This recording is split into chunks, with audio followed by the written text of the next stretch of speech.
Happy 31st wedding anniversary. Wow. Kumusta ang meron ba kayong binabalak na ang tawag doon? Renewal of vows, Mr. President, ha? Talagang matindi, ha? At kita na naman ang pagmamahal ng First Lady sa Pangulong Bonget, ha? Abay, pagka inaaway ang kanyang mister, ha? Eh, siyempre, misis, ha? Pagtatanggol din si mister, ha? Eh, galita katunying, ha? Ang Madam First Lady, ha? Mukhang hanggang ngayon katunying iniinda ng First Lady ang pagtawag ng dating Pangulong Digong Duterte kay Pangulong Bonget na bangag. Kaya't mukhang ayan, ito ba epekto rin ba yung ano? Yung totoo bang inisinab daw ng Pangulo ang Vice President Inday? Ha? Kaya nag-walk out. Anong video ba yon, ha? Ayan.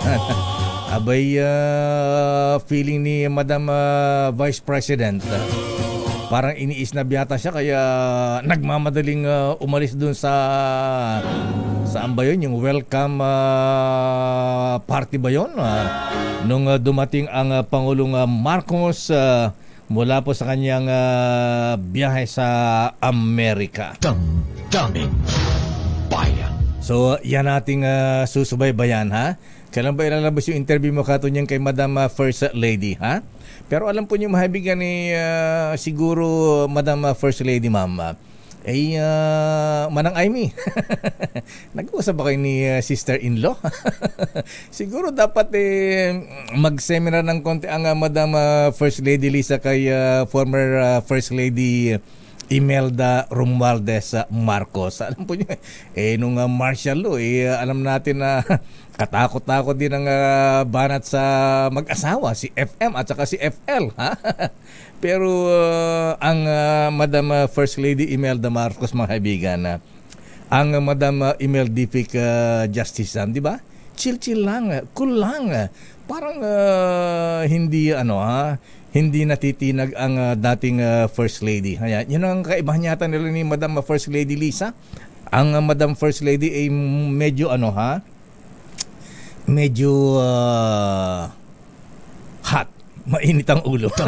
Daming bayan. Chill-chill lang, Madam First Lady. At anniversary nyo ba naman ang Pangulong Marcos? Pero syempre nga naman, kahit sino mag-asawa, pagkaaway yung asawa mo talagang mapapaaway ka talaga, ha? Daming bayan. At syempre, mahabigan, congratulate din natin. Congratulations and celebrations. Congratulations kay President Bonget. Abay, nalaing ka apo, ha? Nalaing mga taapo, Little President Lucas si Apo Bonget, ha? Abay, mantakin po niya, alam niyo naman ang Time Magazine, napaka-credible na newspaper ito, news magazine, ha? Abay, ang ating Pangulong Ferdinand Bongbong Marcos Jr. mahabigan, nakasama sa lista ng 100 most influential people of 2024. Wow! Sa bagay, ginagaya kasi ng Pangulong Bonget ang dati niyang ang yumaong FM. Abay, yung mga technocrats, ayan, alam po niyo, in fairness kay dating Pangulong Marcos, yung mga brightest na minds nung araw, kahit hindi niya kilala, pagka naramang magagaling, kinuha sa kanyang administrasyon, gabinete, ha? Ayan, ang sabi po ng Time Magazine, ibinalik ng Pangulong Marcos sa mga technocrats sa gobyerno at napanatili ang post-pandemic economy. Wow! At itinas daw po ang Pilipinas sa world stage. Ayan. Yung sinasabing presidente nyo, biyahe ng biyahe, ha? Pero nakilala po ang Pangulong Bonget sa buong mundo dahil nga sa kanya mga biyahe-biyahe rin, ayan. Iba naman imbitasyon kaya kailangan sumama at syempre alangan namang hindi sumali sa mga APEC Summit, mga ganyan. ASEAN na Summit, syempre andyan po lahat ang mga political leaders, ayan, economic leaders. So dapat lang para maibenta ang Pilipinas, di ba? Ayan. Ibenta sa Amerika laban sa China, ha? At kinilala rin ng Time Magazine ang paninindigan ng Pangulong Bonget. Ba? Astig din ng Pangulong Bonget, ha? Ayan, kahit binubula siya ni President Xi Jinping. Abay, kinilala po ng Time Magazine ang paninindigan ng Pangulong Marcos sa pagpatatag ng ating siyempre, tatanggol sa ating soberenya, sa ating teritoryo sa West Philippine Sea laban sa China. Ayan. At pinatatag din ang alyansa sa Amerika sa harap ng tumitinding tensyon. Siyempre, meron ding mga banat kay Pangulong Marcos. Yung mga human rights violations noong daw panahon ng kanyang ama, yun namang isyong yun kung meron mga kasalanan na ang Ferdinand Marcos Sr., hindi na kasalanan ni Jr. yan. Anyway, so yan po, mahabigan, ha? Congratulations, Mr. President. Ayan. Keep up the good job. Magandang umaga, Pilipinas. Ako po si Deo Makalma. At eto na, nako. Meron din daw kaibahan naman ang First Lady Lisa at kay Madam Imelda Romualdez Marcos, ha? Ang Madam First Lady raw Lisa Araneta Marcos simple lang, ha? Hindi daw katulad ng dating First Lady Imelda Marcos na talagang extravagant, luxurious. Kaya nga 'di ba yung pangalang Imelda, Imeldific nalagay sa anong dictionary ba yun? Parang Jarius Bondok, ha? Webster Dictionary ba? O anong Miriam Dictionary? O anong klaseng dictionary yun? Ayan. Nalagay ng sa dictionary po ang Imeldific, mahabigan. At speaking of extravagance, ayan, abay mga kuya, eto na, Justice Sam Martirez ang inaabangan mo. Ang lupit naman nito, nasaan na yon? Abay, sino naman itong misis ng isang kongresista? Grabe, ha? Abay, namakyaw ng mga mamahaling bags doon sa Paris. Wow! Kung ang dating First Lady Marcos, ang ipinapasara lang ay Rustans pagka nagsishopping noong araw. Eto, ha? Hermes doon sa Paris, ipinasara na mag-shopping ang misis ng congressman. Ang lupit naman yan. Daming bayan. Babalikan natin ang isyong yan at narito muna, alamin muna natin, mahabigan. Naku, ha? Abay, red alert na naman.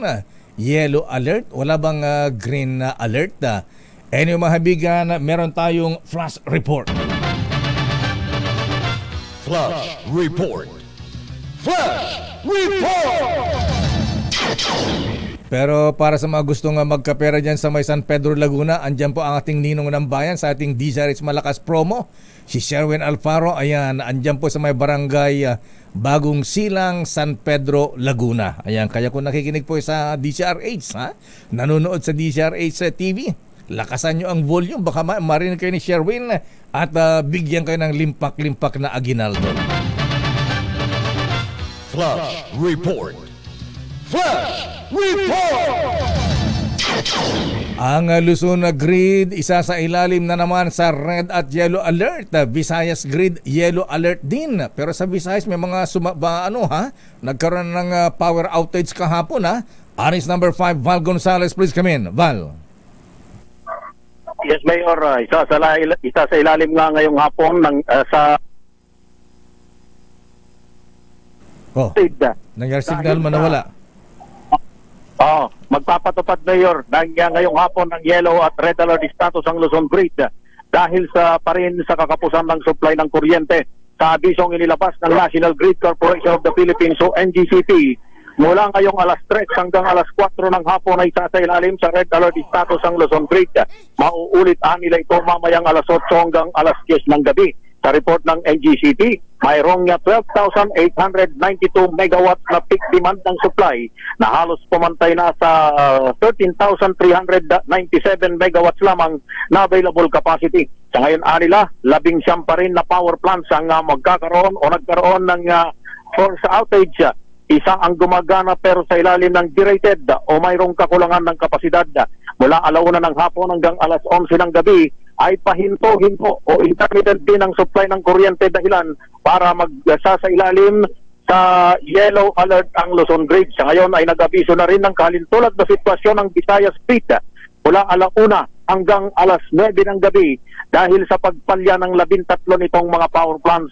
Ang yellow alert status sa power grid ay isang abiso na nagpapahiwatig ng manipis na reserba ng kuryente, habang ang red alert naman ay nangangahulugan ng kakulangan sa supply ng kuryente. Para sa kauna-unahan sa Pilipinas, DZRH, ako naman Val Gonzales, tuloy-tuloy sa pagbabalita, tuloy-tuloy sa serbisyo. Sama-sama tayo, Pilipino. Daming bayan. Maraming salamat, Val Gonzales. Kaya ingat po mga kuya, mga misis. Naku, lalo mga senior citizens, mga lolo, mga lola, ha? Ayan, baka mamaya may brownout po sa inyo pagkatapos ang init ng panahon. Abay, dun sa Aborlan, Palawan ba yung umamot nga ba ng 46 degrees dun sa Dun sa Aborlan, Palawan.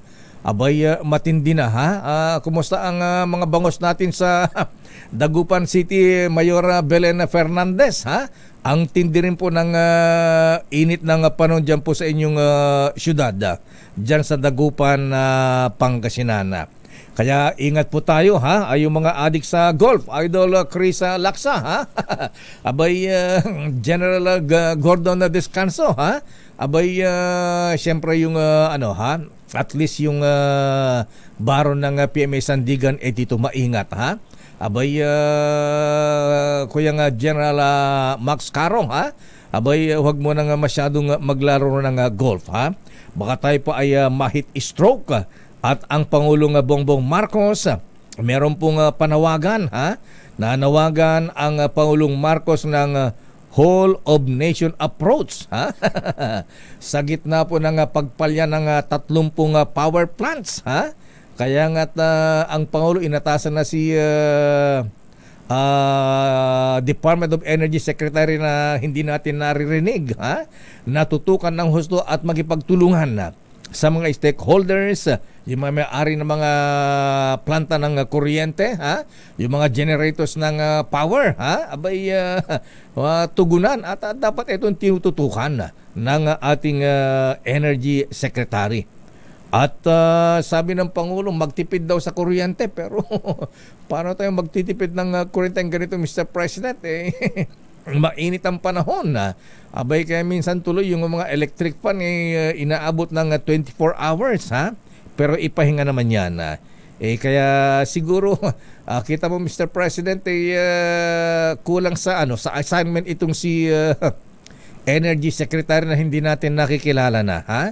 Abay, alam na may El Nino phenomenon ngayon, di dapat yung naalala ko yung sinasabi ni Katunying kanina. Eto, meron tayong panahon ni panahon ng dating Pangulong Marcos, FBR, Cory Aquino. Meron tayong tinatawag na daylight saving time ba yun? Ayan, yung ina-advance ng 1 oras po, mahabigan. So siguro matipong ganyan ba? Para makita naman natin may ginagawa ang Department of Energy na parang hindi inutil. Daming bayan. Aba, busy pala ang Pangulong Marcos ngayon. Alamin nga muna natin ang latest sa Malacanang, ha? Abay, bago natin tawagan si General Nartates ng NCRPO. Grabe, ha? Abay, yung mga, kung sinasabing harmless naman daw yung mga Chinese students doon sa Cagayan. Abay, dito sa may Tagig, ha? Abay, yung mga Chinese yan, may mga dalang malalakas na armas, ha? Baril. May granada pa. Daming bayan. Prime Minister ng New Zealand darating sa Pilipinas para sa official visit. Wow, magdadala ba ng maraming lamb? Hindi Lisa Araneta Marcos sa tupa. Ayan, Aris number 14. Let Narciso please come in. Miss Let, darating ba ang ano ba yung pelikula? Yung ano ba yung Rings? Ano ba tawag doon na? Lord of the Rings. Ayun, Lord of the Rings. Okay, proceed, Miss Leta. Ano ang latest sa Malacanang ngayon? Ngayong araw lakay darating sa bansa si New Zealand Prime Minister Christopher Luxon para sa kanyang official visit. Christopher Luxon? Christopher Luxon.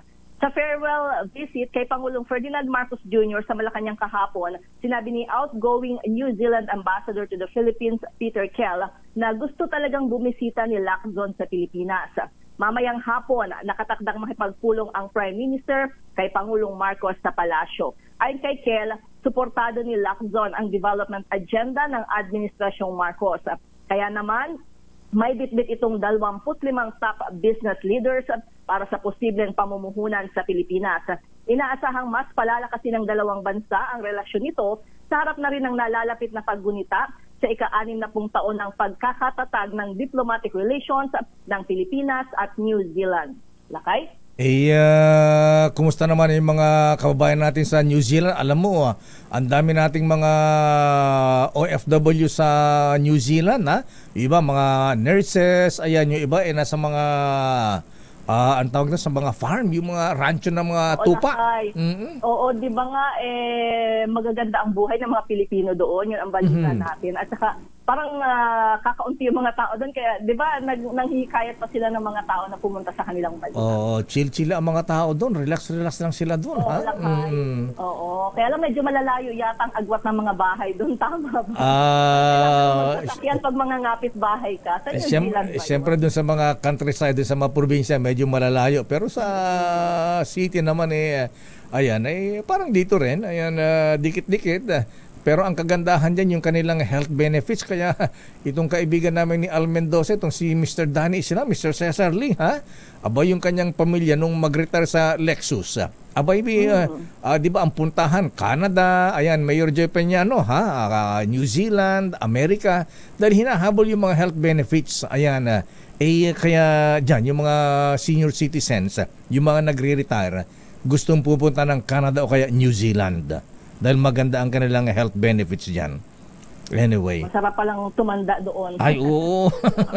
Magsasawa ka pa sa lamb. Oo, ayan. Tupa. Kasi ganda ng environment mo, ganyan. Okay, so ilang araw mananatili dito ang Prime Minister ng New Zealand? Walang binanggit lakay, pero basta yung mga aktibidad niya, ngayong araw magsisimula. Mamaya, actually, ang pinakauna ay yung pag-aalay ng bulaklak sa monumento ni Rizal dyan sa Rizal Park. At susundan na yon ang kanyang pagbisita sa palasyo. Tuloy-tuloy na yon. Bibigyan siya ng arrival honors, tapos syempre may kwentuhan, may lateral meeting, may joint press statement, at syempre may inihandang state banquet ang Malacanang. Para kay New Zealand Prime Minister Christopher Luxon. Luxon. Ano yung spelling ng Luxon yan? Hindi naman parang Ping Luxon yan. Hindi na kay Luxon. Ayun, Luxon. Luxon. Ayan, okay. Sana't makakupa siya ng maraming mga OFWs dun sa New Zealand. Thank you, Miss Let. At yung kanyang mga kasama, sana nga ay makadagdag sa pagpapalago ng ekonomiya natin dahil ang binanggit 25 top business leaders. Teka muna, Miss Let, wala bang balak ang Presidente Apo Lucas Bersamin? Siguro magkaroon tayo ng emergency meeting sa init ng panahon. Abay, pag-report niyo itong si Energy Secretary Lutulia para malaman kung ano bang programa niya. Pambihira palagyan namang may meeting ang Task Force El Nino. So, kailangan siguro marinig pa natin kung ano yung mga ginagawa. Oo naman. Para malaman natin, para sabihin naman ng mga tao, may ginagawa naman pala Ayan, kaya lang nasaan? Ayan, di natin maramdaman. Yun ang tanong dun Ayun lakay. So, malalaman natin sa Task Force El Nino. Okay, maraming salamat, Miss Let. Balik sa iyo lakay. Damdamin Bayan. Maraming salamat, Let Narciso mula sa Malacanang. Sandali lamang manang Milky Rigunan, ha? Abay yung vaccine hesitancy, abay talagang di maiwasan dahil nga sa vaxia at yung kontrobersya pa rin sa bakuna nung pang-COVID. Ayan, kaya't andyan po mga kaibigan, ha? Ano bang sabi ng DOH yan, manang Milky? Standby, Raymond. Abay ang CHED naman kinalampag sa di umano'y degree for sale sa Cagayan. Allah. Ayon kay Senator Win Gatchalian, mukhang may naamoy na hindi rin maganda, ha? Sa pagdagsa ng mga ilan libo ba? 14,000 ba? Yung mga Chinese na ilan libo ba yung mga abot man ng libo? Yung mga nag-aaral ngayon dyan sa iba't ibang universidad sa Cagayan, Governor Manny Mamba. Damdamin Bayan. At siyempre para sa mga nagse-celebrate ng birthday ngayon, abay para maganda ang ating celebration, maganda ang kasiyahan, doble ang tawanan, para masaya ang barkada. Abay kailangan meron tayong kasamang Emperador Double Light, doble swabe, doble sarap, magaan na inuman, at siyempre easy-easy lang yan with Emperador Double Light. Dahil doble swabe, doble sarap. Every moment, ang gaan with Emperador Double Light.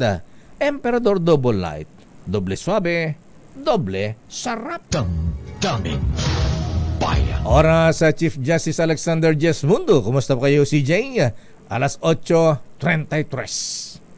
Actimed Quality Generics. Kadyot lang. Lakay! Anong oras na? Alamin natin kay Sister L. Oras, Sister L. It's 8:38. At baka bumati, ayan, hatawin nga muna natin ang report mula sa Senado at Kamara, pero ang lupit naman nito, ha? Diyos ko, may magagalit sa Malacanang nito, ha? Ang sabi ng isang texter natin, Sister L. Ay, sabi Lakay. Itago natin sa tunay niyang pangalan na Ferdinand. Ayan. Ferdinand. Ferdinand. Parang Ferdinand Marcos. Wag na yung baka... Akala Ferdinand Topacio. Biro lang. Biro lang po yun, ha? Ang lupit naman nito, ha? Ayaw ni Madam ito, ha? Mr. Ferdinand. Ang sabi niya, ang kaibahan ni former First Lady sa present First Lady, siyempre, mas maganda si former First Lady. Uy, grabe naman. Kaya ikaw, Mr. Ferdinand. Grabe naman. Malayo. Ikaw talaga. At ito malupit. Ayan, mayabang si Lisa Araneta Marcos. Naku po. Sabi niya? Sino Ferdinand ba yan?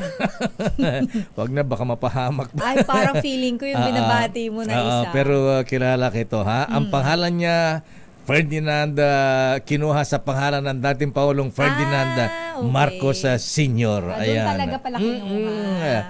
Pero ang CHED, Commission on Higher Education, kinalampag sa mga degree for sale sa Cagayan. Abay, medyo nababahala ba si Senator Win Gatchalian dyan, Raymond? Aris number 28, Raymond at Paas, please come in. Raymond. Mayor Elaine, hindi for sale ang mga diploma sa mga kolehiyo at universidad sa Pilipinas.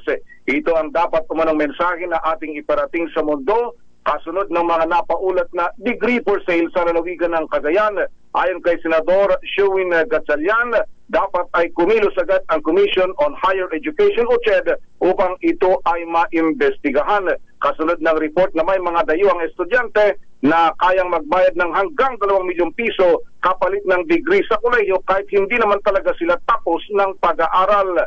Tutol ang senador na gawing diploma mill ang ating mga higher education institutions sa bansa dahil sa lungat ito sa kanilang ginagawang o paghahanap ng paraan upang maiangat ang kalidad ng edukasyon sa ating bansa. Dapat ay mapatawan ng parusa ang sino mang namumuno sa mga higher education institutions na mga ito kapag sila ay napatunayan na sila ay pumapayag sa ganitong uri ng kalakaran. Raymond. Yes, Mayor. Ano nga sabi ni Senator Win? Magkano daw ang binabayad para magkaroon ng diploma, mga degree? Hanggang 2 milyon daw, wow. Mayor. Wow. Ang di ba yung may mga reports kasi na kahit na di ba tayo 4-year course, yung iba sa kanila ay kahit 2 taon pa lang pwede nang magka-diploma kung yan ba yung mga dayon paramihan ay mga Chinese nationals. Yung mga nandyan sa lalawigan ng Cagayan. Yan ang report at baka kung lumaki pa ito hindi malayo na meron na namang magkaroon na naman ng investigasyon na isasagawa dito sa Senado. Kaya't ngayon pa lang ay kinakalampag na ang Commission on Higher Education upang kumilos at ito ay maimbestigahan, Mayor. Nakabalik na ba si Secretary Popoy de Vera? Di ba nasuspend yata siya, yung CHED? Ayun ang hindi natin alam, Mayor, kung siya ay nakabalik sa kanyang pwesto o nandiyan pa si... Pero hindi, nakita ko nung nakaraan na may mga nakikipag-meeting pa siya. Ganun ba? Itong si Chairman Popoy de Vera ng Commission on Higher Education. Wow, lupit naman yan. Baka may mga honoris causa on humanities. Mga ibang ganun ba? Ganyan yung mga bilyonaryo may mga ganong pagka nag-donate sa isang universidad may mga ganyan binibigyan doctorate, may mga ganyan tapos wow. Pero oy, doktor na si hindi naman pala deserve. Doktor na si Elaine Apit. Bigyan ng doctorate ng eskwelahan dun sa Bicol. Okay, so anong plano ng Senator Win? Ipapatawag ba ang CHED Secretary?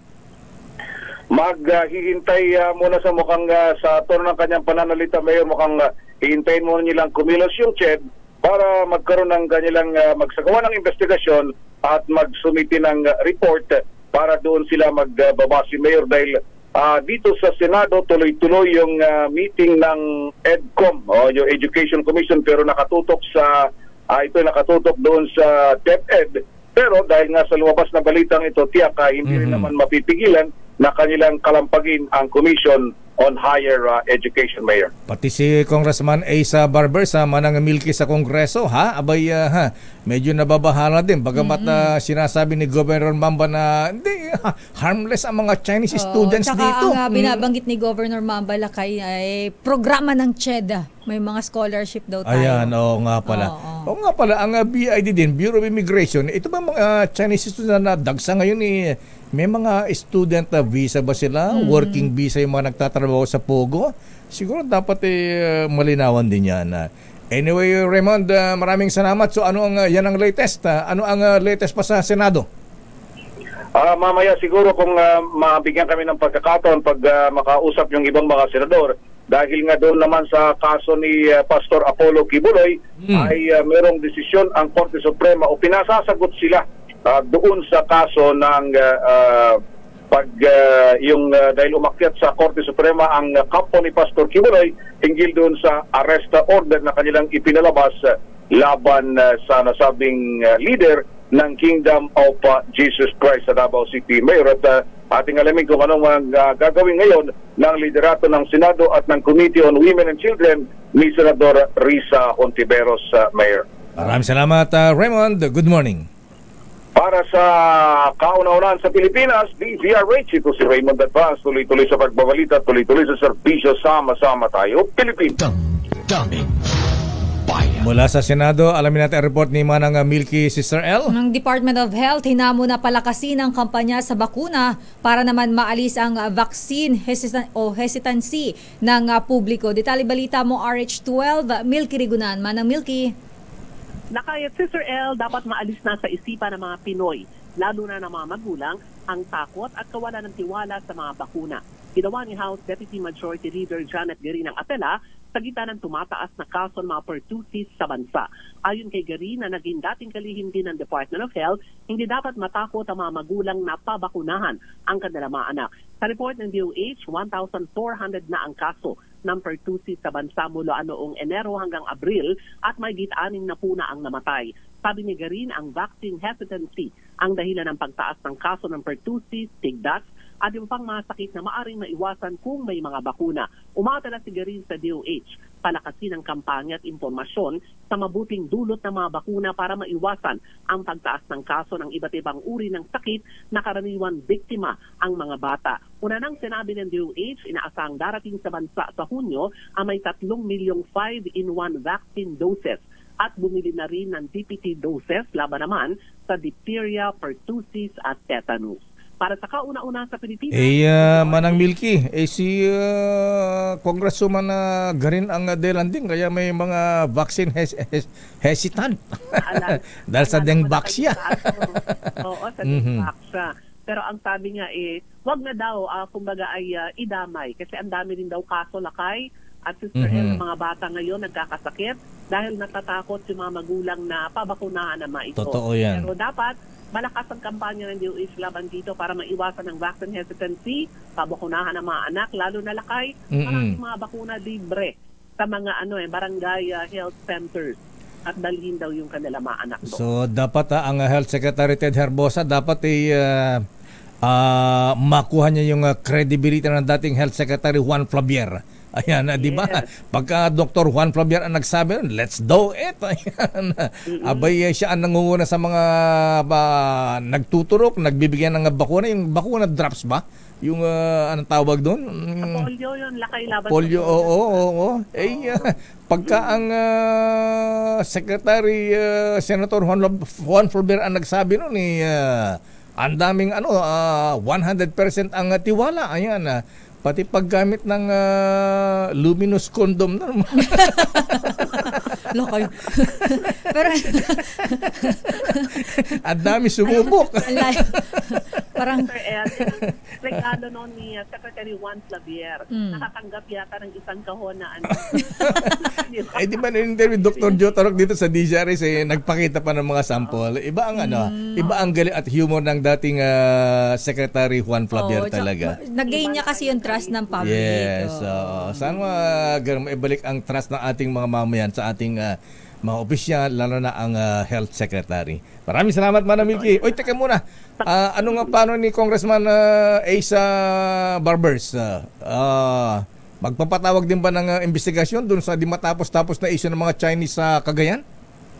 Lumalakas pa yung panawagan lakay dito sa Kamara kaya baka magpatawag sila ng meeting dyan at hearing na pinagpapaliwanag tulad nga sa Senado, pinagpapaliwanag concerned government agencies, BID, CHED, DFA, sa pagdagsa ng napakarami mga Chinese students. Okay, maraming salamat, Manang Milky. Ganda umaga lakay at Sister El, balik sa inyong dalawa. Christmas time in the Philippines. Santa Claus coming down your chimney or your nipa. Christmas time in San Pedro, Laguna. Christmas time na pala. Bakit ganun lakay? April pa lang Yan ang Christmas in April. In San Pedro, Laguna dahil andon ang Nino ng Bayan. Mamimigyan naman ng aguinaldo, ha? May bukol pa iba dyan, San Pedro. Oo nga, ha? Ayan. Aris number 6, Nino ng Bayan, Sherwin Alfaro. Please come in, Sherwin. Dahil 85 taon na ang kauna-unahan sa Pilipinas at ang MBC, mas gumanda na, mas pinalakas at mas pinalawak pa ang pamimigay ng ating papremyo. Ito ang DZRH Mas Malakas Promo, kung saan pag naabutan namin kayong malakasang nakikinig o nanonood sa DZRH ay mananalo ka ng instant 1,000 pesos at may kasama pang grocery bag ng DZRH. So ano pang hinihintay ninyo? Tutok na sa nangunguna kauna-unahang radyo sa buong Pilipinas, DZRH. Una sa Pilipinas, una sa Pilipino. Ninong ng Bayan, Sherwin, sino ang bibigyan mo ng aguinaldo ngayon dyan sa may San Pedro, Laguna? Yes, lakay, dito yan sa barangay Bagong Silang sa San Pedro, Laguna at dinig na dinig dito sa bahay na ito. Itong broadcast programa mo. Yan na, may naon na pa rito. May vitamin E ka agad dyan. Na bebe. Bantulinaw! Bantulinaw. Yan ay asan yung radyo no? Ayun. Ayun ang radyo to. Hindi naman galit si nanay. Ayan. Nakasabit dun sa pader, ha? Ito. Ah. Kapintura siya. Dahil sa anak niya.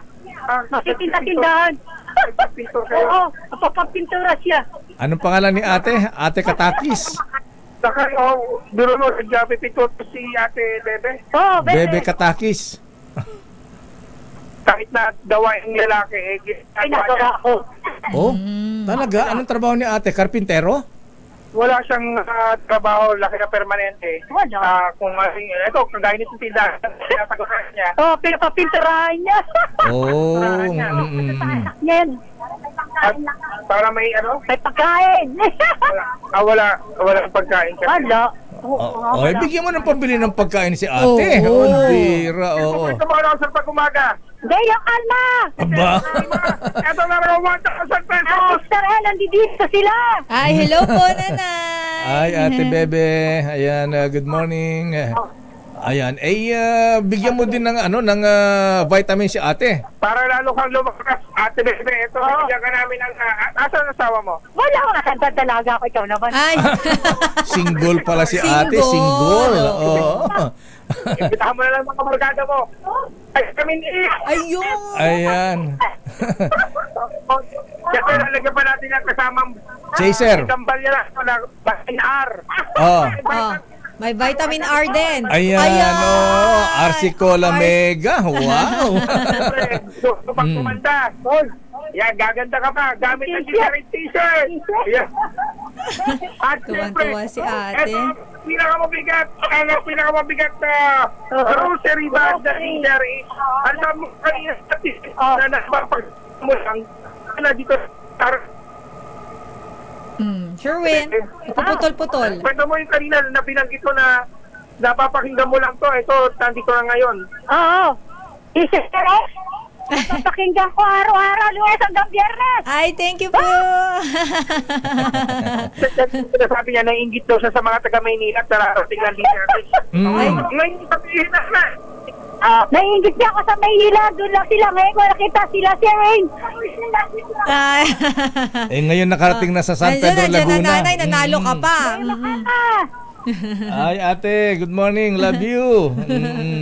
Love you, Desyo. Thank you po sa laging makikinig. Alam mo, itong si Sir Ella, kahit si Ate Bebe, bumubuhay ng kanyang kapatid na may sakit. Oh. Silang dalawa na lang nagsasama dito sa bahay na ito. Mabait naman Mabait na ate. kapatid. Yan, pinagawa lang sa kanya. May sakit ba yung kapatid niya, Sherwin? Anong sakit po ng kapatid niyo, Ate Bebe? Ito, nandito. Anong sakit po niya? Ay, ito. Siya. Ano po?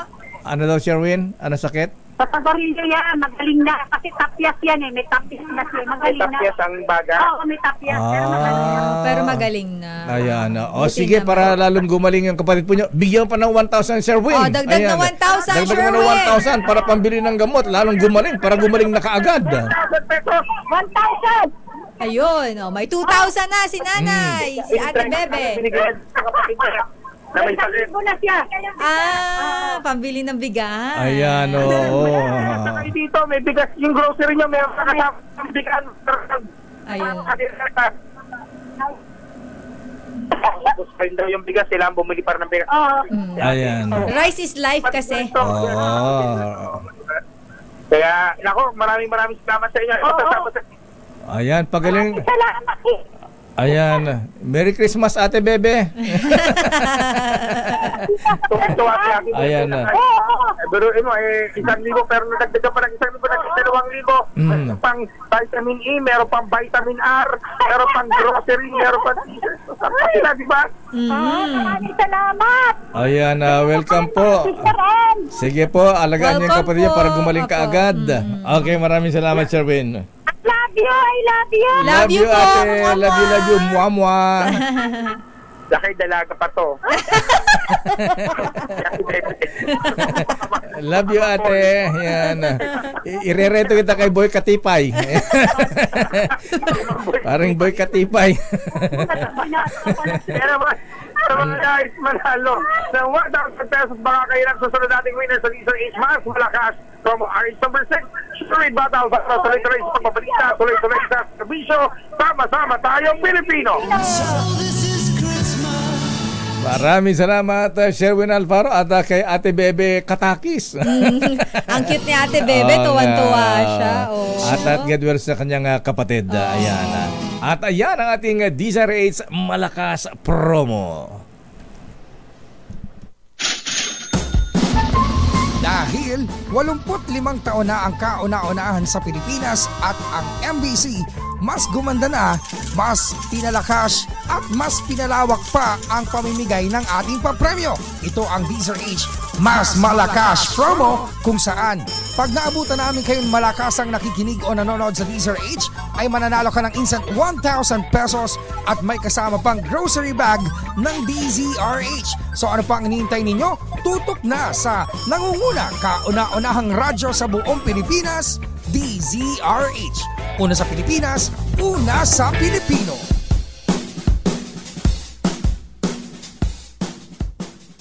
This time check is brought to you by ACS Manufacturing Corporation, ISO certified. Oras sa Sister L.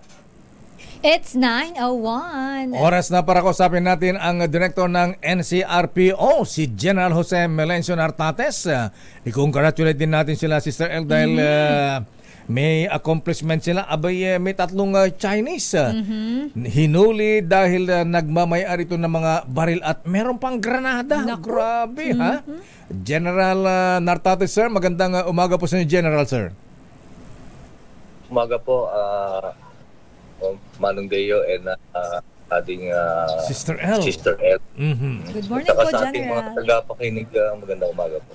Ayan, General Nartates, sir, ayan, ano-ano pong mga armas ito mga nakumpisa po niyo dito sa tatlong Chinese national sa Taguig? Nung Sunday po, nakakakuha tayo ng high-powered firearm, yung 5.56 Armalite carbine rifle with mga protective gears siya. May mga bullet vest, mayroong ballistics helmet. At the same time, mayroong yung granada po na dalawa, replica po yun. Replica yung granada. Yung mga pistols ay replica rin po. Ayan. And may mamahalin na sasakyan. Wow. Na McLaren at isang electric SUV. Wow. Bukod ba ito, sir, yung nahuli mga Chinese din sa may Las Piñas yata na may mga may mga ang sasakyan, mga sports car din, General? Iba pa ito o ito rin yun? Iba po yun. Iba po yun, oo. Alam mo, nakapagtataka, General Nartates, sir, dahil tayo pagka napupunta sa abroad, di siyempre, takot tayong mahagawa ng mga paglabag doon. Pero bakit pa itong mga, maraming mga Chinese na andi dito na parang walang takot, General, sir? Ayan, ba't may dala sila mga armas na ganito? Tsaka nagtataka ka, ha? Ano ba bang trabaho nila? May mga sports cars ang kanilang mga gamit-gamit, General? Ano ba ang background nitong tatlong Chinese nationals na hinuli po ninyo?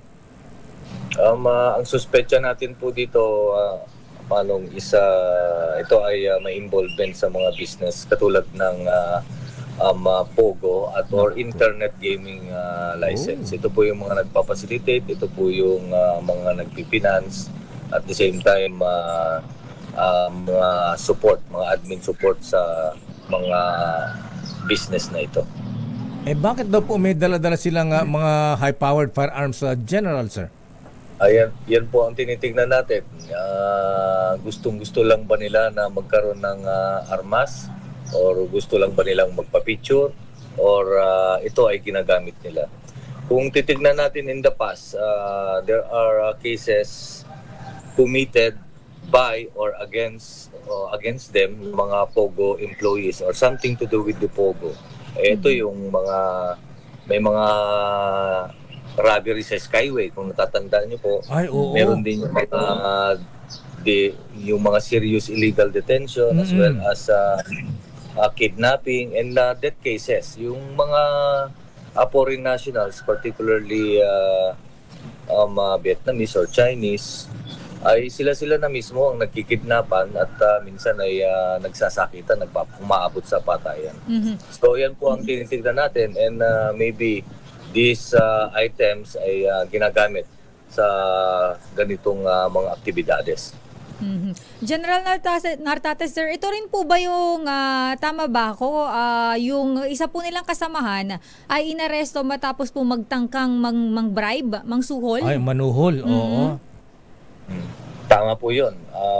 Nahuli na sila with these items, including yung luxury cars na I presume nung nakita natin yung papeles, mayroong binayaran pero gagapiranggot lang yung pagbayad. So, ito yung nagtaka or may kasamahan na nagdala ng pera sa opisina at nilatag yung pera for their asking for their release in exchange of that money. And so, nadagdagan ang kaso nila. 3 milyon po ang nilatag nila at offer. Ang yayabang, alam po, yan ang, ewan ko, parang mentalidad yata ng ilang Chinese nationals na dito, General Seri. Parang ang tingin nila, lahat na lang yata dito sa atin pera-pera. Nasusuhulan o kaya pera-pera lang. Tama po yan. Yan po ang pilit nating binabago din on the part of the Philippine National Police, lalo na dito sa National Capital Region, ay tinuturuan natin ang ating mga tao na gumawa ng tama.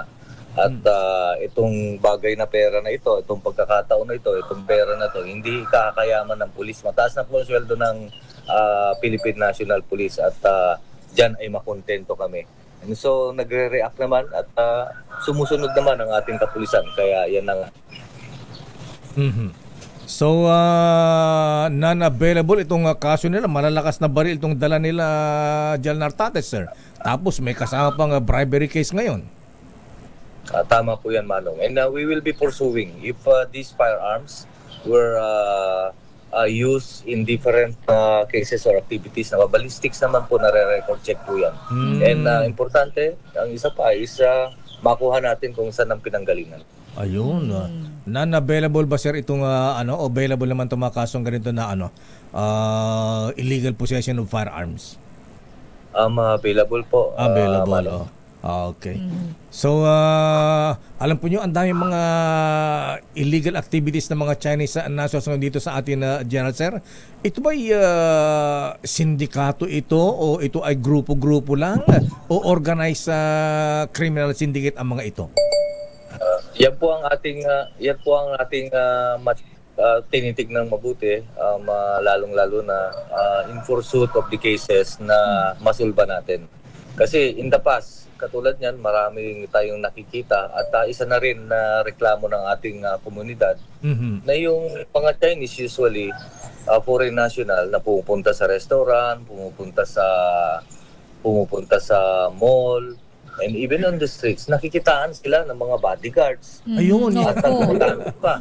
Gumagamit pa ng mga wangwang at minsan ay meron pa motorcycle escort. At sa pakiwari ko, isa na ito sa mga grupo or mga foreign national na gumagamit ng mga ganitong paraan para paglalabas sila ay they will be undetected and or hindi makuhuli. Pero yung pala fake and or yun na, yung mga kanilang ginagamit. And so, dinidetect po natin to at binubuwag natin para matanggal yung ganitong klaseng sitwasyon sa kalsada, sa mall, sa mga restaurant natin. Ito bang mga bodyguard ng mga Chinese nationals na nakita natin na General Sir, ito ay mga legitimate na mga pulis ba yan o mga pulis-pulisan? Kasi may nakita ko kahapon dyan sa may malapit sa Mawa, Sister El. Aba yung motorsiklo, may nakalagay dun sa parang shield niya, windshield, police. Ayan. Pero ikutan ko, walang plaka yung motorsiklo. Tsaka mukhang hindi namang legitimate na police motorcycle yun, General Sir. So ano ang ginagawa? Yun po ang tinitingnan natin at lalong-lalo na pinagbabawal po yan, lalo na po at nagbibigay ng protective security and or escort sa mga grupo or individual katulad ng mga foreign national or tourist. At meron po tayong circular dyan or proseso para magkaroon ka ng security. Andan po yan ng PSPG. And so dito, naging lipana or lantaran and or napakarami nila. So chinecheck po natin yan. That's why kung makikita nyo, halos nababawasan or nawawala na. At kung meron man pagkakataon na ganyan, open po kami para makuha namin yung impormasyon. Ayan, So, dapat ma-check din sa PSPG at saka PSPG, General Nartates, sir. Dapat maghigpit sa pag-deploy na mga tauhan nila na nagiging bodyguard escort ng mga, katulad ng mga Chinese nationals na buti man lang sana kung legitimate na yung operation yung ginagawa nila. Yung iba, kalokohan na yung ginagawa, General Nartates, sir. Tama po yan. Kaya kami dito sa NCRP, chinecheck po natin yung mga tao natin. Baka mayroong nag-moonlighting as security escort. Kaya chinecheck po natin isa-isa. General Nartates, sir, ito pong mga naaresto na nakakulong na po ngayon, sila po ba ay may mga papeles? Legal po ba ang kanilang pag-i-stay dito sa Pilipinas? O baka naman po ito ay mga overstaying na mga alien na at kailangan nang ipa-deport sa kanilang mga bansa? Baka may kaso pa sa China ang mga ito. Tama po yan. Na-inquest na po sila at hinihintay po natin ang kaukulang resolusyon ng galing sa Fiscal's Office kung ano ang kanilang disposisyon. At the same time, we are in constant coordination with the Bureau of Immigration, the Department of Labor and Employment, as well as the concerned embassy para makita natin yung identity nila kasi nagtataka kami. Iba-iba yung kanilang pangalan. Meron yung 3 ginagamit at the same time nakitaan din natin ng passport na iba naman ang pangalan. So, hindi naman sila makakalusot kasi step by step po ang gagawin natin and we will ensure that they will be truly identified. Ayan. General Nartates, sir, maraming salamat. Congratulations and keep up the good job, General Nartates, sir. Thank you, Jen. Thank you din, Manong, sa ating tagapakinig. Thank you very much, sir. Mahabigan General Jose Melencio Nartates, ang director ng NCRPO. Damdamin bayan. Ayan, dapat lang. Minsan nakatakot, nakasar. Minsan may ka-meeting tayo dyan sa may Heritage Hotel. Yan sa malapit lang sa EDSA Roas Boulevard. Abay, may biglang dumating na laking SUV, Continental ba yun? Tapos, may mga bodyguard. Oo, may wangwang. 2 escort na police. Ayan, sabi ko, wow, sino kayong congressman ito? Ayan. Siyempre, in-expect mo na yan. Akala ko, senador o kaya congressman. May backup pa. May kilala nga tayong senador, wala namang ganun eh. Kaya nga. Makita ko. Mukhang Chinese. Tinanong ko yung mga bellboy doon. Sabi ko, sino yun? Hindi nila boss? Negosyante. Kilala yan nasa gambling. Daming. Akala ko naman lakay ay, kilalang businessman po yan. Yung pala, gambling lord po yan. Ay, nako, siguro dapat General Marbil, sir, ng ating PNP chief. Abay, siguro po ay maghigpit po tayo at yung mga kapulisan natin na nagmumoonlighting ay tutukan po natin, ha? Napapasama po ang pangalan ng PNP. Mahirap na lakayan, dapat siguro mabantayan. Baka kasi mamaya nagagamit lang din ang ating mga otoridad, lalo na ang Philippine National Police. O nga pala, din natin natanong kay General Nartates. General Nartates, sir, ayan, paki-follow up na rin po, ha? Alam po niyo may maraming mga subdivision dito sa Metro Manila, Sister Ella. Ayan, marami ang nagtataka. Ayan, lalo na sa bandang South, Muntinlupa, Parañaque, Pasay. Abay, ayan, maski Pasig, ha?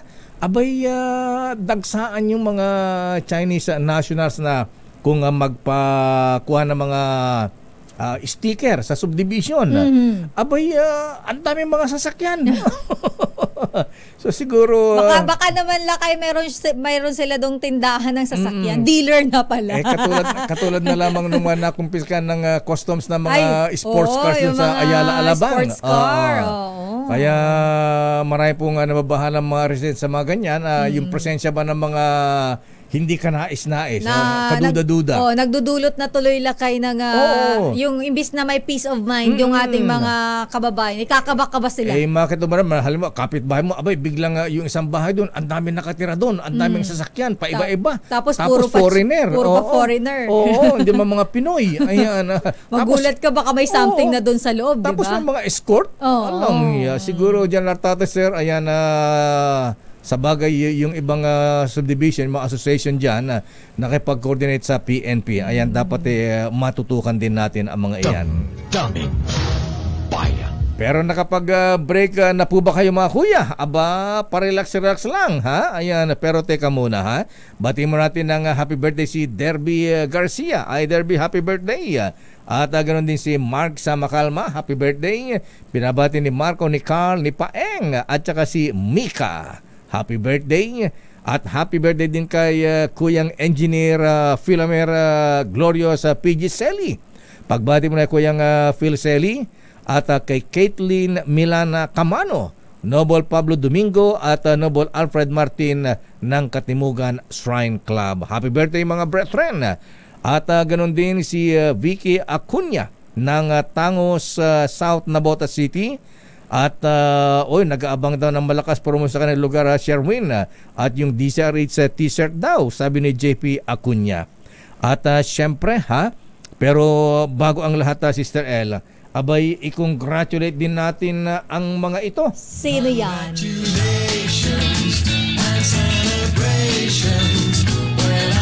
Malaking karangal ito mahabigyan yung mga cities with the cleanest air in Southeast Asia 2023. Abay, merong dalawang syudad dito sa Pilipinas, Sister El, na pinarangalan. At alam mo ba kung anong city ang mga ito? City yan, ang galing-galing naman. Carmona City, Cavite, Philippines. Congratulations po. Congratulations sa Mayora Doktora Dalia Loyola.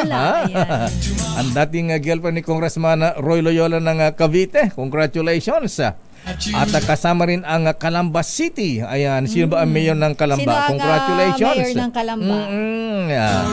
At ang number 1 dito, Sister L, ay Indonesia. Ayan, Mamuju, Indonesia, Kupang, Indonesia. May Kupang sa Indonesia.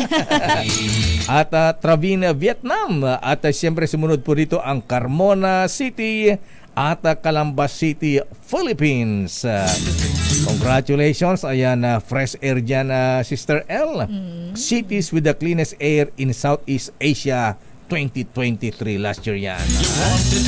At syempre, abay, pagka ganyan kailangan magpainom. At pagka break time, kailangan natin ng pampalamig. Naka-relax. Sabayan ang break time na malamig na RC Cola Mega. Itong RC Mega, may sarap na babalik-balikan. Affordable yan. 24 pesos ang SRP lang. Ang damdaming bayan, sarap ng RC Mega. 24 pesos, SRP lang yan. Aba, Mr. Fred Yao, bossing. Abay, kailangan mag-RC Cola Mega na tayo. Lakay ang mayor ng Calamba, Laguna. Sino? Calamba City ay si Mayor Roseler Ros Rizal. Mayor Roseler. Ang palayo niya, Ros. R-O-S. Rizal. Aba, ano ito ni Jose Rizal? Kamag-anak siguro ito. Congratulations po. Ayan, congratulations sa Mayor Roseler Rizal ng Calamba. At Mayora Doktora Dalia Loyola ng Carmona City. Congratulations. Ang galing-galing naman ninyo. Daming bayan. Oras, Sister L. It's 9:19. Actimed Quality Generics. Ang abot kaya. Daming bayan.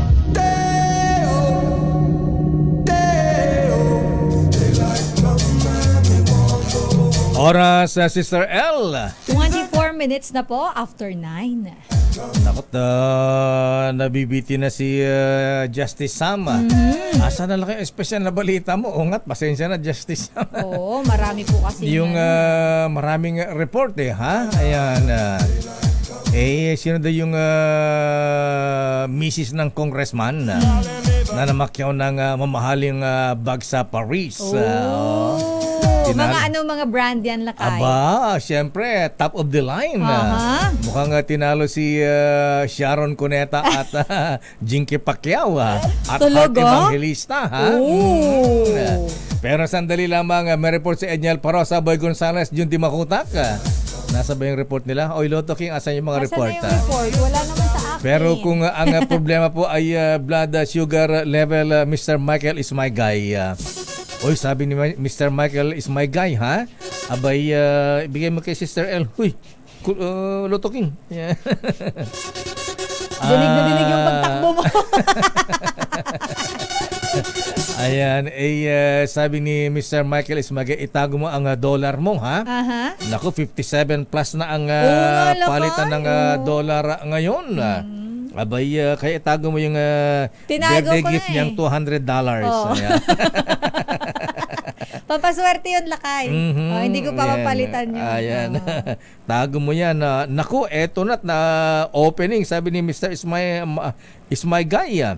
Opening ng trading sa foreign exchange sa dollar, 57 pesos and 15 centavos. Wow! Pataas nga ng pataas, Lakay. Mukhang hindi na spaghetti ito, pataas ng pataas na. Lumalakas. Pero sandali lamang, kung problema ang blood sugar level ninyo, abay, kayo ba kuya, mga lolo, mga lola, ihi po ba kayo ng ihi? Ayan. Pagka mainit kasi ang panahon, huwag masyadong magkakape, ha? Ayan. Ba't nga ba kasi kahit mainit ang panahon, ang sarap ng kape, ha? Ihi ng ihi po ba kayo? Uhawin. Pumapayat at laging gutom ba ang pakiramdam po ninyo, ha? Abay, maaring diabetes na yan at pwedeng mauwi sa sakit sa puso, stroke, kidney failure at pagkabulag kapag napabayaan.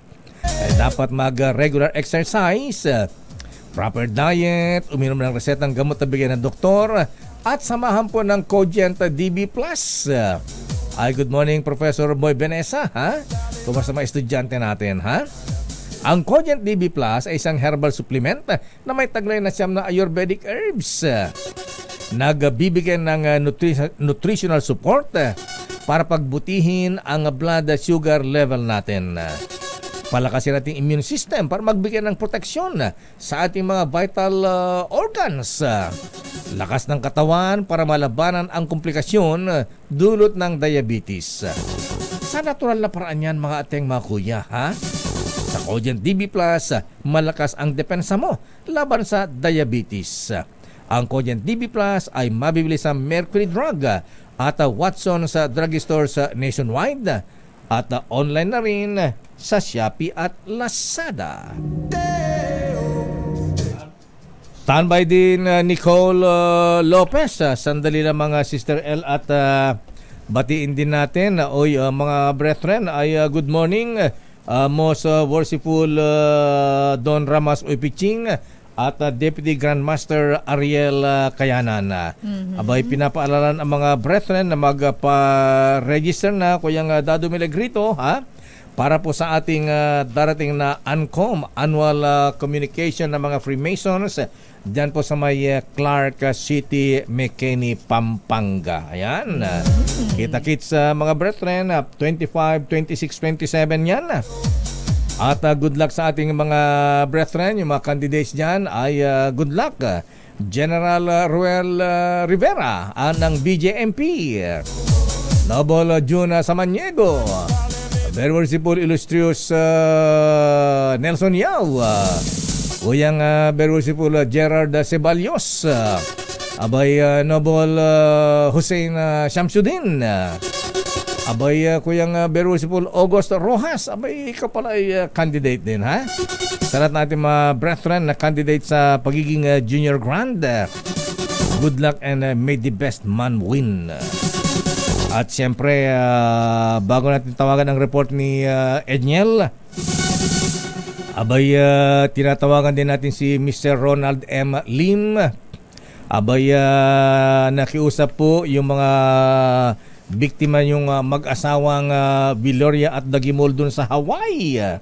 Abay, ito yung mga niloko po mga bigan na nabentahan ng condominium sa pre-selling ng Pacific Concord Properties Incorporated. Yung pong may-ari ng Lancaster Hotel na si Mr. Ronald Lim, President CEO ng Pacific Concord Properties Incorporated, hindi na po matagpuan. Wala nang sumasagot sa kanilang telepono at ang kanilang page, yung kanilang website, ayan, email, wala na, ha? Mr. Ronald Lim, abay, huwag nyo nang hintay, makarma po kayo. Ayan, huwag kayong manlulokong ganyan. Diyos ko, ha? Blood, sweat, and tears ng ating mga kababayang kumakayod ng husto dun sa Hawaii. Magkaroon ng investment, kita dito sa Pilipinas.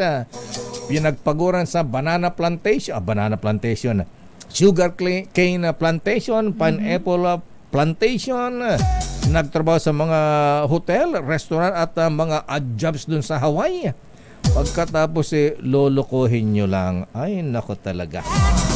Report mula kay Edniel Parosa, Sister L. Posibleng pagsiklab ng tensyon sa norte kabilang sa mga pinaghahandaan ng Balikatan 2024. Detalye balita mo RH 52, Edniel Parosa. Edniel. Lakay at Sister L, mahalaga ang presensyang bilateral sa norte na posibleng flashpoints o lugar kung saan maaaring sumikab ang tensyong nakaapekto sa pambansang seguridad ng Pilipinas. Ganyan inilarawan ni Colonel Mike Loico, Executive Agent ng Balikatan Exercises, ang importansya ng Northern Luzon para pagdausan ng pinakamalaking war games sa pagitan ng mga sundalong Pilipino at Amerikano. Ayon kay Loico, mas malawak na security issues ang pumapalibot sa norte. Kaya mahalaga ang presensya rito ng mga kaalyadong bansa maging sa labas ng mga pagsasanay. Pakinggan natin si Colonel Loico. The North is also a spot where we also need and we also perceive to be flashpoints in our national security. Areas where bilateral presence is also beneficial to at the operational to strategic level for us to do exercise there. Mabatid na nakaposisyon na sa lugar ang medium-range capability weapon system ng United States Army at naunang ginamit sa joint exercises kasama ng Philippine Army nito ngaon lamang ng Abril. Sa susunod namang buwan, isasagawa sa Lawag, Ilocos Norte ang sinking exercise kung saan tampok ang pagpapalabas sa isang decommissioned vessel bilang bahagi ng Balikatan. Una nang ininspeksyon ng Balikatan Planners ang Mabulis Island sa Batanes na mas malapit naman sa southern tip ng Taiwan kaysa sa mainland Luzon. Sa Lunes, official na ngang magbubukas ang 39th edition ng Balikatan Exercises kasama ang mga pwersa ng Australia, French Royal Navy, 14 na observer at mga ahensya ng pamahalaan gaya ng Philippine National Police at Philippine Coast Guard. Para sa kaunang Pilipinas, PJH, Lakay. Ito bang pinapakita mo sa video na may mga missile dyan? Ito ba'y kasama na ba dyan yung mga missile interceptor? Parang ginamit ng US at Israel dun sa mga missile na pinalipad from Iran? Yung videos na yan, Lakay, yung photos na yan, yan yung medium-range capability weapon system ng US. Naunang beses ginamit, Lakay, ngayong buwan na ito sa Pilipinas at malalaman natin sa Balikatan dahil gagamitin din daw yan. Yan ang sinasabi ni Colonel Loico. Yung iba pa mga plano of court, Lakay, ay hindi pa binabanggit o hindi pa inilalabas sa media. Maliban doon sa isa pang event sa Lawag, sa Ilocos Norte, kung saan gawin yung sinking exercise, yung sinasabi natin na pagpapalubog sa isang decommission ng sasakyang pandagat. Wow, sa Lawag na, baka malapit sa Fort Ilocanja yan. Anyway, sige. Sana'y huwag naman umabot pa ng ganyan. Sana'y maging mapayapa po tayo lahat dyan. Maraming salamat, Edniel. Balik sa inyo, Lakay at Sister L. Maraming salamat, Edniel Parros. Daming bayan. Sa usapin pa rin ng Balikatan Exercises, 6 na barko naman ng Philippine Coast Guard. Iniahanda na, Lakay, para lumahok sa pinakamalaking Balikatan exercises. Shoulder to shoulder. Shoulder to shoulder. Breast to breast. Ayan, knee to knee. Knee to knee. May ganun ba? May Mouth to ear. Alamin nga natin ang detalye mula kay RH29, Boy Gonzales. Boy. Sister El Lakaya Deo, pinagutos ng the Philippine Coast Guard Commandant Admiral Ronnie Hildeban, Coast Guard fleet nila na ihanda ang 6 na barko para sumali o lumahok sa 39th iteration ng annual o balikatan exercise na gagawin sa araw na Lunes, April 22, 2024. Ayon kay Rear Admiral Arman Balilo at tagapagsalita ng PCG, ito ang kauna-unang pagkakataon na sasali ang Coast Guard sa balikatan na exercise. Kabilang sa mga gagamitin ng PCG sa balikatan na exercise ay ang 4 na 44-meter multi-role response vessels at ang 2 malalaking patrol vessels na regular na ginagamit naman sa maritime security operation ng exclusive economic zone ng bansa. Inutasan na rin ng Philippine Coast Guard ang mga miyembro ng Coast Guard Special Operation Force na sumali sa joint interoperability exercise. Maliban sa PCG, lalahok din ang Philippine Navy at kanilang mga counterpart mula naman sa Australia, France at Estados Unidos. Boy, para sa kauna-una Boy, baka mas marami pa ang barko ng Coast Guard. Ayan, ilan ba ang barkong isasali ng Philippine Navy? Admiral Adasi, sir. Sa Coast Guard lakay 6 eh. Sa Philippine Navy ilan? Hindi nakalagay din sa detalye ng Philippine Coast Guard na pinadala kanina ni Rear Admiral Arman Balilo. Okay, maraming salamat, Boy. Para sa kauna-una sa Pilipinas, ito si Boy Gonzales, tuloy-tuloy sa magbabalita, tuloy-tuloy sa serbisyo. Sama-sama tayo, Pilipino. Maraming salamat, Boy G. Standby, Junti Mahutak. Alamin nga natin ang report ni Ray Nadar. Ayan, ilang barko pa ba yung mga dumating dyan sa SBMA? May mga dumating na bang mga ano dyan? Submarine? Parang inaabangan mo lakay talaga yung submarine. Yellow submarine. Eto na. Naku, sinasabi ko na nga ba, ha? 25 USS SIP. Ano ibig sabihin itong USS SIP, Ray? Dumaong na sa... So, 25 barko ba ito o pangalan lang? Baka pangalan yan lakay ng Dumaong barko. sa Subic, pagtatransport na makagamitan para sa balikatan. Abay, double time na. Wow! Kailan ba ang balikatan? Ano sabi ni Edniel kanina? Kailan ba ang balikatan? Start ng balikatan na Ray? Aris number 45 mula sa SBMA. Ray Nadar, please come in.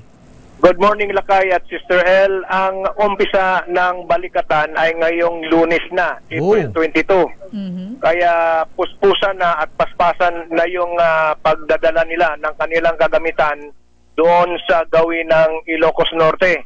Actually, dumaong ngayon dito sa Subic itong USS Somerset LPD 25.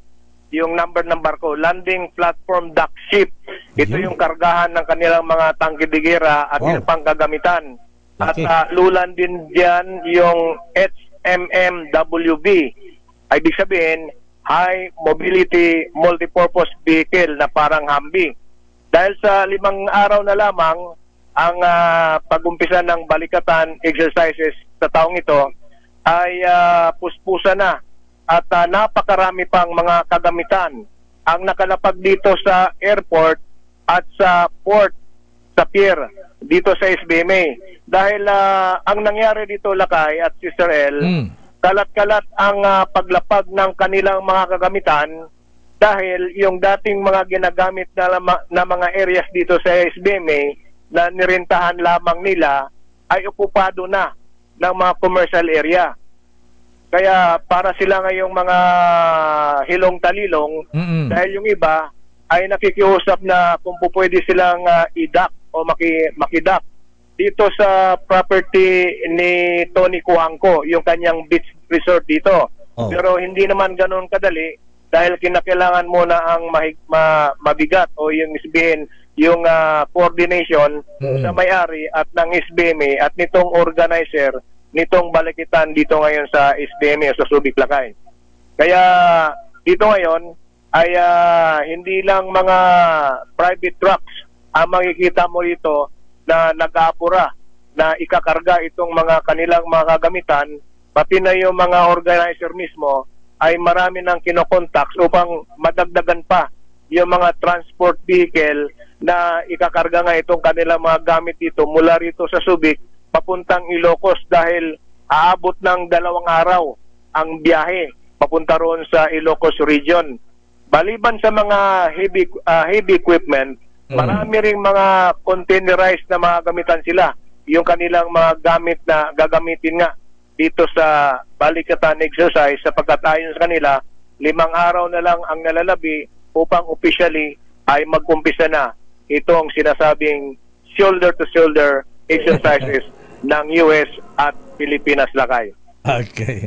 Maraming salamat, Ray. At masaya ang Olongapo ngayon, SBMA, dahil nga sa pagdagsa ng mga Yankees, American soldiers. Napakaraming AFAM dito, Lakay. AFAM. Ang sabi nila, sa ngayon ay hindi pa masyadong nakakalabas itong mga US personnel o mga sundalo dahil nga busy pa sila sa kanilang preparasyon. Pero pagkatapos ng kanilang isasagawang exercises, ay dito na ang R&R nila sa loob ng SBMA, Lakay. So yan na muna ang ating update regarding po itong 2024 balikatan exercises mula rito sa SBMA para sa kauna-unang impilan ng radyo sa Pilipinas, DCRH, RH45. Tuloy-tuloy sa pagbabalita, tuloy-tuloy sa pagserbisyo, sama-sama tayo, Pilipino. Daming bayan. Maraming salamat, Ray Nadar mula sa SBMA. The Yankees are coming, mga kuyang, ha? At binabata din si Mayor Lenjay Paulino ng Olongapo, ha? Abay, maganda ang business ngayon dyan sa Olongapo, kuyang Noble Sir, ha? Dahil babaha ang dollar dyan. Ayan. Mula sa mga US soldiers.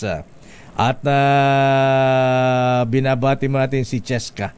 Happy birthday, Cheska Camille Bobadilla. Abay, tignan mo nga naman itong si Romel Fertes. Birthday din pala niya. Ayan. Bukas. Bukas. Kaya pala bukas daw medyo marami. Fiesta daw bukas nito. Ganun ba? Ay, kaya naman pala ha? Birthday ni Romel Fertes bukas. At si Crisel Joy Nataray. Natalaray.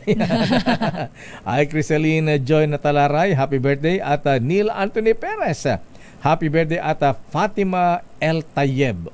Hi Fatima, happy birthday. At Cheska Camille Bobadilla. At binabati natin si Kuyang Alex Flores. Ayan, good morning Kuyang.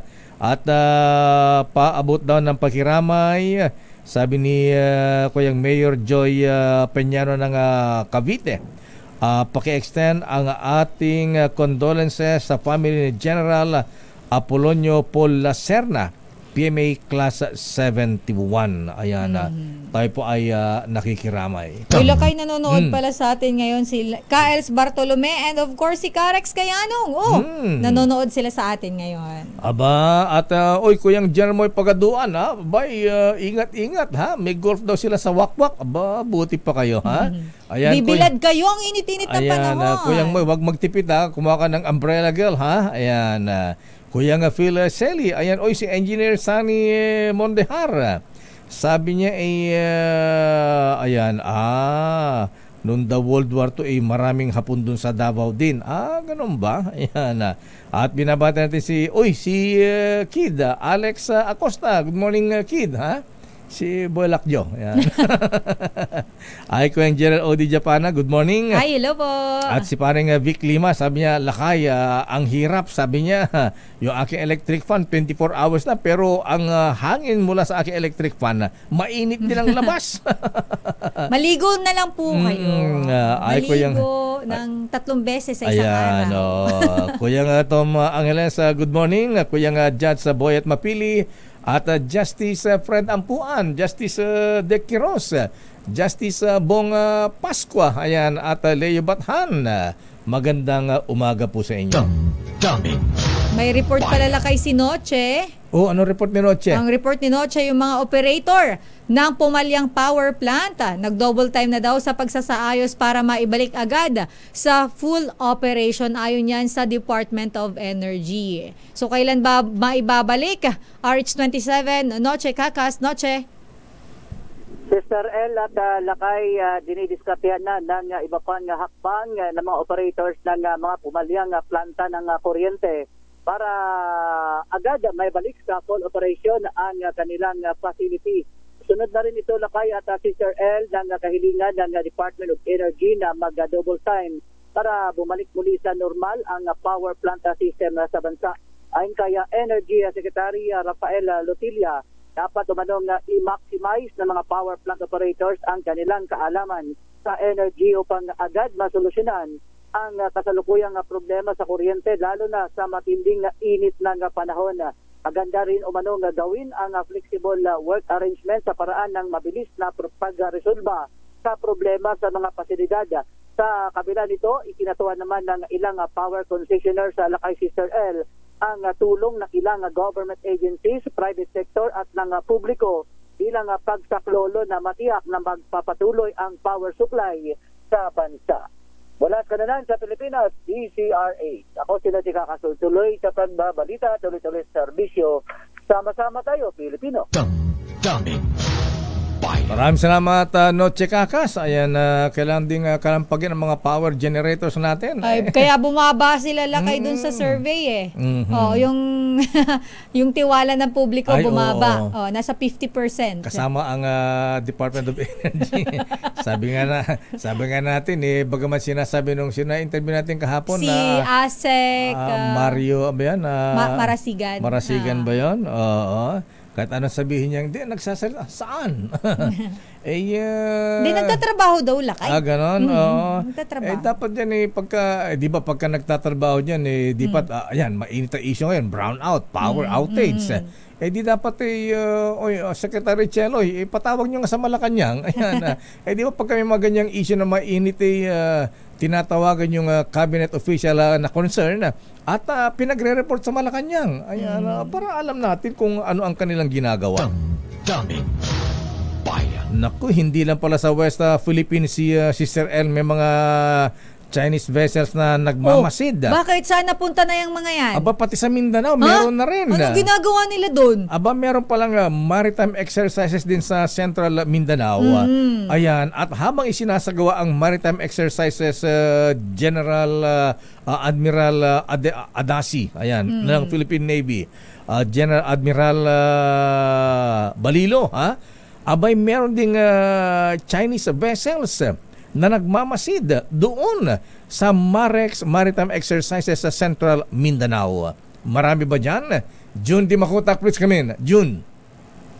Yes, Mayor Lakay and Sister L. Pinabe-verify ko nga itong sa ating mga concerned authorities, itong binubulong sa ating mga residente na may mga namamataan silang mga Chinese vessels na naliligaw sa bahaging ito ng Katatan sa Central Mindanao kung saan ginanap nga kahapon itong kaunahang MAREX 2024, itong Marine-to-Marine Philippine US exercises dito sa Central Mindanao sa beach ng Barangay Pora sa DBS Latubla, Sinsuat Municipality, Maguindanao del Norte.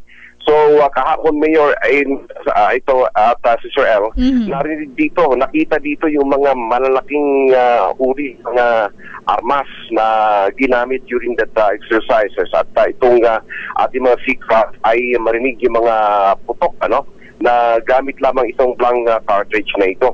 So kahapon sa inilunsad na nasabing exercises, makita natin na iba't ibang senaryo kung ginanap. Mayroong parang landing beach na kung saan assault ito, mayroong mga terorista doon sa Dalampasigan at nauna ito mga pagputok ng mga malalaking armas dito sa mga seacraft habang papababa itong ating mga kasundaluhan doon sa beach.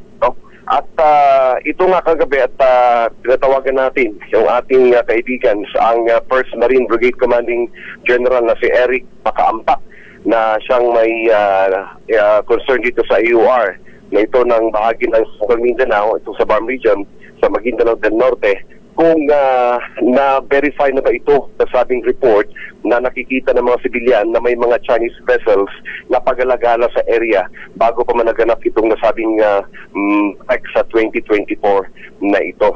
At kahapon sa press con, sinabi nga ni General Magtambak na lahat ay naabisuhan na upang hindi magtaka sa mga putok na maririnig at ito bilang bilang archipelagic defense ng ating Philippine Marines katuwang itong mga US Marines.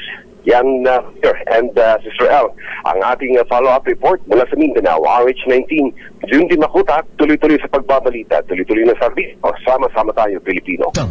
Daming bayan. Maraming salamat, June Di Makuta. Talagang ang PLA, People's Liberation Army ng China, talagang iniispayan tayo.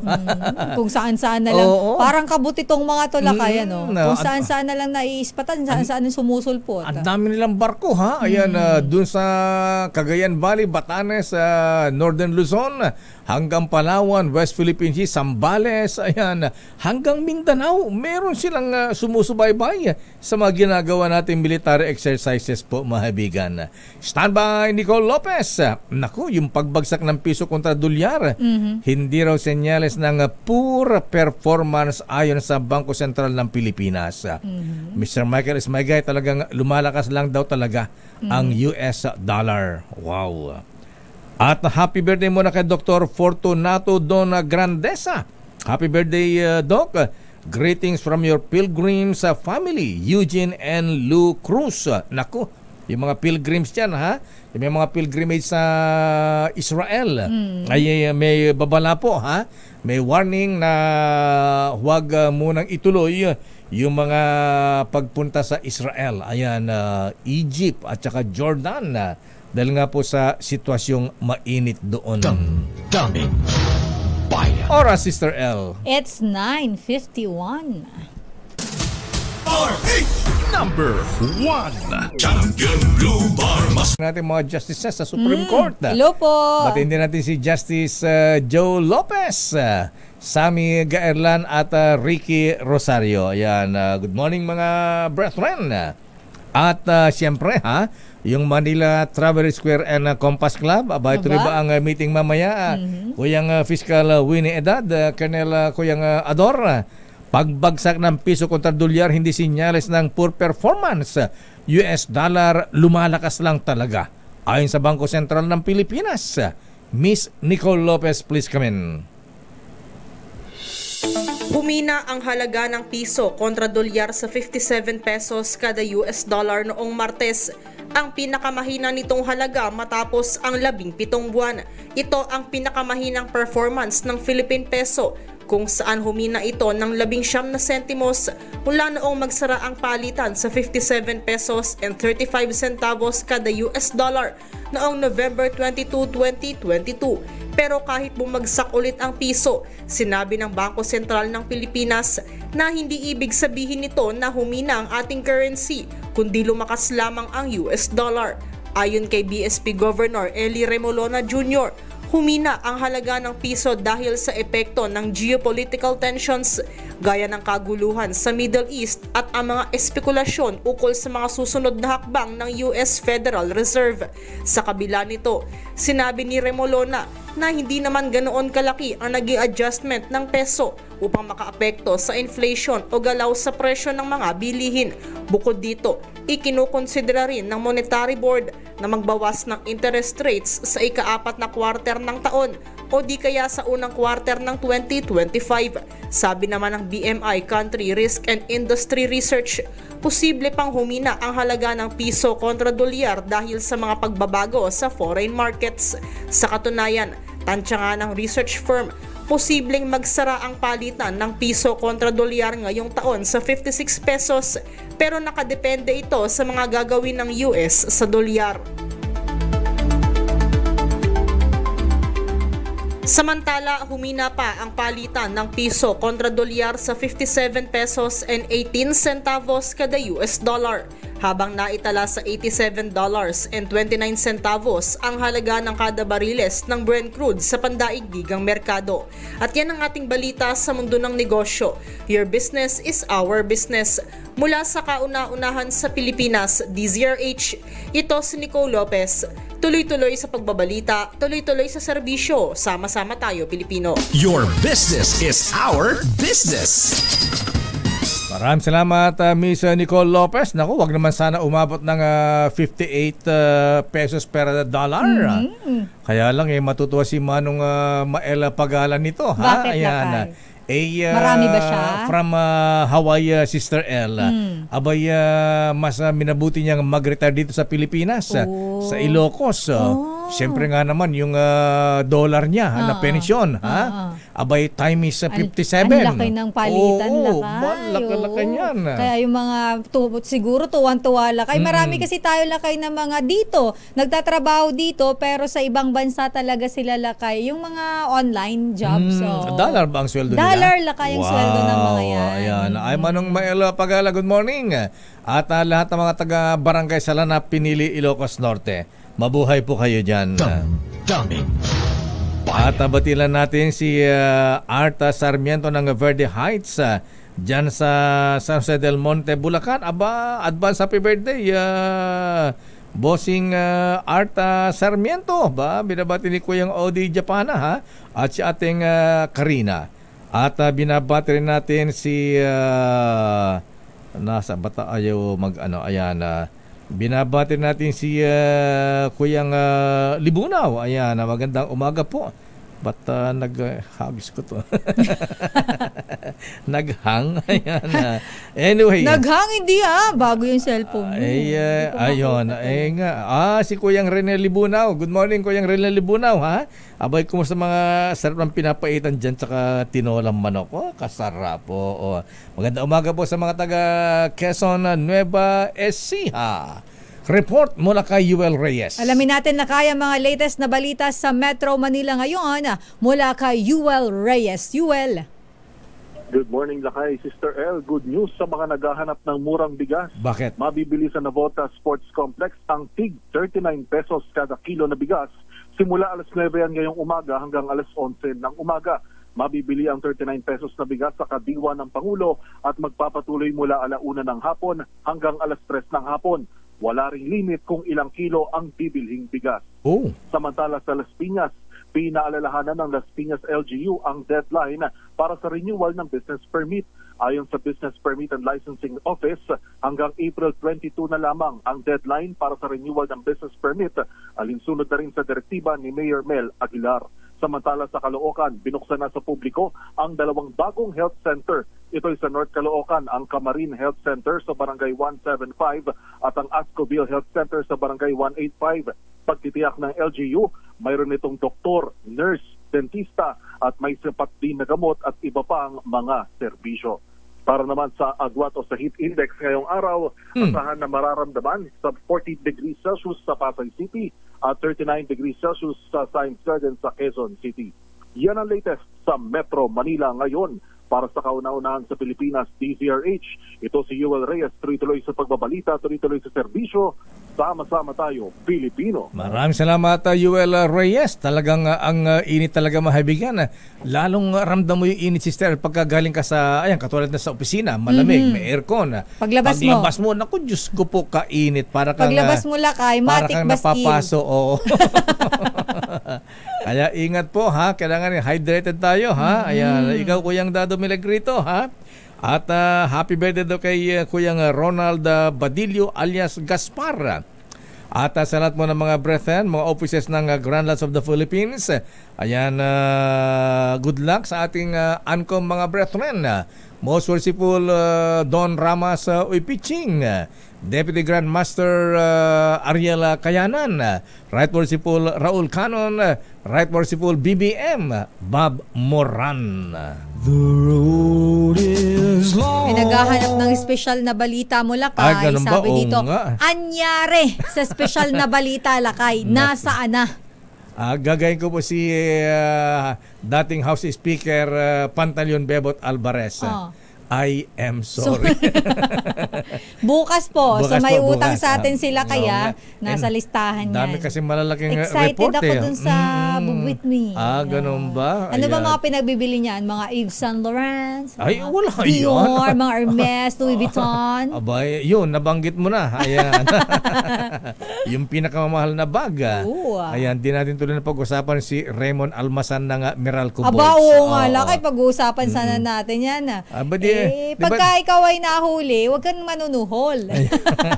Saka diba tinitingnan natin yung para may kasamang babae? Parang, yung parang babae. Parang kamay ng babae yung nag-aabot ng pera. Nag-aabot ng pera. May watch pa nga lakay Na pambabae? Oo. Ito yan. Ang problema lakay, nahuli Hindi mo, may body cam po yung mga yam during operation. Binuhol-buhol pala lakay binuhol-buhol ano yung tawag doon? Nilukot. Nilukot-lukot, parang pastilya.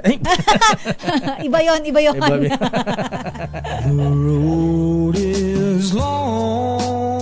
Mag-seminar daw muna siya kay Manong Chabit Singson. Biruan kasi yan lakay Dapat daw 200K. Hindi naman yung suhol, yung binigay ni Manong Chabit. Hindi, tsaka nagpatiket naman siya. Siya naman nagpatiket. Tapos bumalik sa MMDA, nag-donate ng 200,000.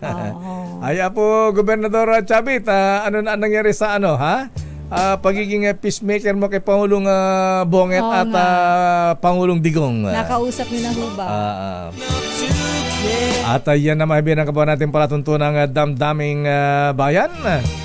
Ay, good morning Popoy Taruk. Good morning sa mga taga-customs, Commissioner Bien Rubio, Asek Jet Maronilla. Ayan.